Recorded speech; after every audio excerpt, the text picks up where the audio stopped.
katinda, ngayon mangungulit ulit tayo sa tatay ko. Sakto natutulog siya, gagawa ngayon tayo ng mochi.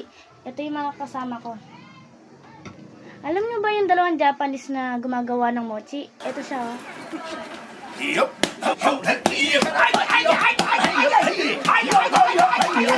Gagawin natin yun. Kasi tatay ko yung yung mga sangkap doon. Sakto natutulog siya. Let's go! Let's go! Wait! Okay, maingay. Tulog pala siya. Asan yung props natin ng pangalo? Let's go!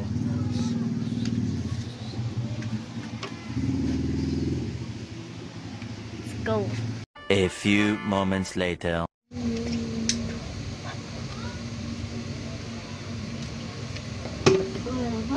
Wala pa.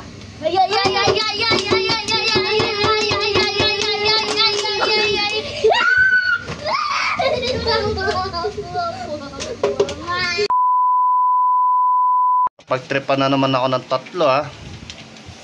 Lintik lang ang walang gante.